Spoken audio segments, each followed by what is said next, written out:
मैंने मीटिंग में डिस्ट्रिक्ट इंतज़ामिया को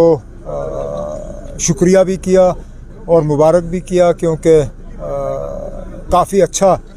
डिस्ट्रिक्ट के हवाले से परफॉर्मेंस रही है। डिस्ट्रिक्ट कैपेक्स के भी और सेंट्रली स्पॉन्सर्ड जो हमारी स्कीमें हैं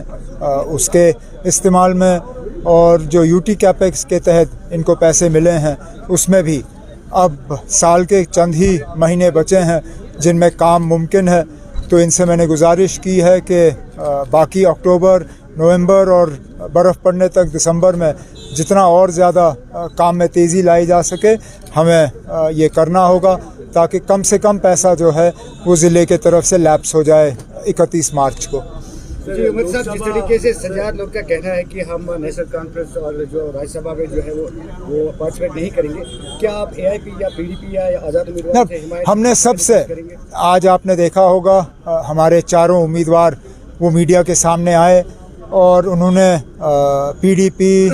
और बाकी एआईपी और सबको, उस वक्त तो सजाद लोन साहब की तरफ से कोई बयान आया नहीं था, उन्होंने सजाद लोन साहब से भी अपील की थी कि वो नेशनल कॉन्फ्रेंस के हक़ में वोट दें। अब सजाद लोन साहब ने इलेक्शन से जो है बाहर रहने का फ़ैसला लिया है, वो वोट नहीं डालेंगे। उसका फ़ायदा किसको होगा वो आप भी जानते हो, मैं भी जानता हूँ। अब क्या मजबूरी रही वो मैं कह नहीं सकता हूँ, लेकिन बाकियों से मैं कम से कम अपील करता हूँ कि वो इलेक्शन से बाहर ना रहें, वो अपना वोट दें और ये साबित करें कि वो वाकई बीजेपी के ख़िलाफ़ हैं, क्योंकि अब ये सीधा मुकाबला नेशनल कॉन्फ्रेंस और बीजेपी का है और कोई है नहीं इसमें। तो नेशनल कॉन्फ्रेंस को वोट ना देने का मतलब ये होगा कि बीजेपी की मदद की जा रही है। हम चाहते हैं कि बीजेपी जो है तीनों सीटों पे हार जाएं और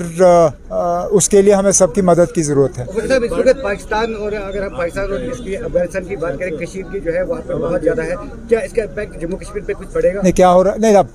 पाकिस्तान और अफ़गानिस्तान के सरहदों पे क्या होगा उसका जम्मू कश्मीर पे कोई असर पड़ेगा नहीं,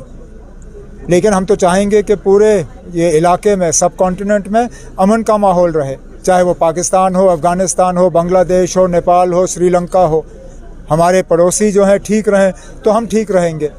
उनके रिश्ते ठीक हों तो हम भी ठीक होंगे। सजाद साहब ने ये भी कहा है कि इलेक्शन होने जा रहा है, आधा रूला साहब खफा दिखे, अब क्या मंशूर होगा लोगों के लिए, क्योंकि वहाँ से आप जीत के गए, आगा साहब भी कोई बात नहीं ना, पहले तो हम अपना कैंडिडेट तय करेंगे, कैंडिडेट तय करने के बाद जो पिछले 1 साल में हमने काम किए हैं उनके बारे में हम लोगों को बताएंगे, और जो आगे जाके अगले 4 साल के लिए हमारे क्या इरादे हैं वो हम लोगों को समझाएंगे। एक बेहतरीन उम्मीदवार हम लोगों के सामने रखेंगे और उम्मीद करेंगे कि बडगाम के लोग जो हैं उस उम्मीदवार को कामयाब करेंगे।